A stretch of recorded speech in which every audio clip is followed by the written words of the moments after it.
Welcome everyone to the playoff edition of Countdown to Game Day. I am Rich McGowan, the high school sports reporter at the Savannah Morning News, and I'm here to tell you everything you need to know before heading out to the stadium. Here we are finally. After 11 weeks, we have reached the playoffs and 9 local teams are still playing. In the Georgia High School Association, Johnson, Windsor Forest, and Bradwell Institute made the cut in Region 3 5A. In Class Single A, the usual suspects of Savannah Christian and Country Day, they've both qualified for the playoffs yet again. And all 4 of Savannah's independent teams are still kicking. In GISA play, we have Memorial Day in the Class AA quarterfinal. And on Monday, Bethesda Day squeaked into the playoffs after winning in a 3-way playoff.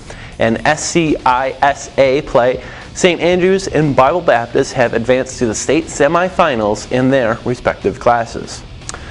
Now this week's webcast will be a little different from the previous ones. There is no game of the week, as every game from here on out is a big one. You'll also see several videos of coaches this week. Now in a perfect world, I would have gotten video of every coach of every team still playing this week, but there's just not enough time in the day. So if you don't see your team's coach here on this webcast, I do apologize. That's just the way it has to be sometimes. And also this week there will be no predictions, as simply put, some teams I just don't know enough about to give an educated prediction. On that note though, through 11 weeks and 44 predictions, I had a record of 32-12. That's just a hair under 3 right predictions for every one I missed. It's not bad in my opinion. Now let's take a look at what's coming up for the playoffs. It's GISA playoff opener last week. Memorial Day ran all over Southwest Georgia Academy in a 42-22 victory at Savannah State. The Blue Thunder remain at SSU Friday night, where they hope to enter the Class AA semifinal with a win over Brentwood. Memorial Day had an outstanding day running the ball last week, as the Thunder racked up nearly 400 yards on the ground and had 100-yard performances from Taylor Thompson, Antonio Proctor, and A.J. Welch, each of whom took turns ripping the Warriors for big gains and long touchdown runs. Memorial enters with a 10-0 record and the number 1 ranking in Class AA. Brentwood, the number 2 seed from Region 1, enters with an 8-3 record and possesses a similar ground-oriented offense as the Blue Thunder. Last season, Memorial Day finished the year with a 2-9 record. Now the Thunder is on the verge of playing in the state semifinal. It's quite a turnaround, and this week I asked Coach Michael Thompson how Memorial Day can continue this dream season. Just being focused. I mean, we got the leadership, we got these captains, and we got these players that they don't seem happy with just the region championship. I mean, every night we go out there with one thing on our mind, and it's getting to the next game. So we got 3 more games left in our journey, and hopefully at the end our story will come true. Savannah Country Day earned its 7th consecutive playoff appearance in thrilling fashion last week, as the Hornets scored with just 14 seconds to play in a 38-34 thriller over Trutland. Now Country Day has to hit the road to face a familiar foe, Brookstone. Brookstone defeated the Hornets 35-21 in the second round last year. This year the Hornets are led by the passing duo of Cord Glaze and Tate O'Connor. The two have combined to throw for more than 1,600 yards and 11 touchdowns.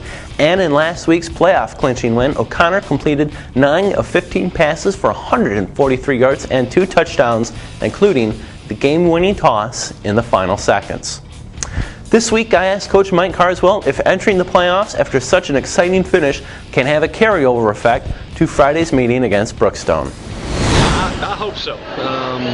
The kids have played really well here at the end of the season, had some big W's playing really well, and then when we hit some hardship last week and some adversity, we rebounded and scored at the end of the game to win that. So yeah, I'm hoping it carries over into the playoffs, and I feel pretty good about this week with Brookstone. Be happier if we were at home, not making that long trip over there, but I feel pretty good about the week of practice and playing a 10-0 team. When the season started, Windsor Forest not only wanted to make the playoffs for the 3rd straight year, but the Knights wanted to win a postseason game for the first time in school history. Friday night, Windsor travels to Douglasville, where the Knights meet another team looking for its first ever playoff victory in Chapel Hill. After starting the season 0-4 against a tough early schedule, the Knights have rebounded nicely to win 5 of their last 6 games and to earn the number 3 seed from Region 3 5A. Though coming off a win last week against Beach, the Knights offense does not enter the playoffs coming off its greatest performance of the season.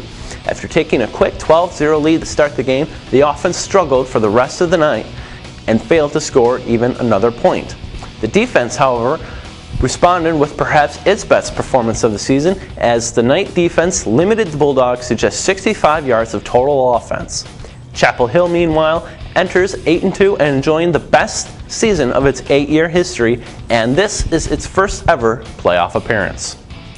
This week, I asked Windsor Forest coach Mike Martin what his biggest concern was as the Knights enter the postseason yet again, looking for their first ever playoff win. Chapel Hill's going to be a good team. They're fast on defense. They run a spread offense, a lot like you see with West Virginia type offense. They have plenty of weapons, and it's going to be a challenge for us. But I think we can play with them. Also in action Friday night, Johnson faces the number 3 ranked team in Class 5A in 10-0 Noonan. Bradwell Institute hosts East Coweta in Hinesville. Savannah Christian will host Chattahoochee County at Garden City Stadium, and Bible Baptist is home against Lawrence Academy. Heading the road this week is St. Andrews, which travels to Northwood Academy, and Bethesda Day is at Terrell Academy. That's all for this thing I like to call Countdown to Game Day.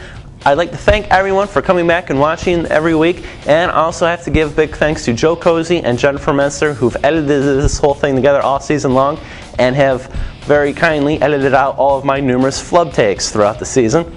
Like I said, this is the last Countdown to Game Day for a while, but I will be back after the new year along with sports reporter Don Heath, and we'll be doing a basketball webcast. Until then, thank you all again very much for watching. For the Savannah Morning News, I'm Rich McGowan.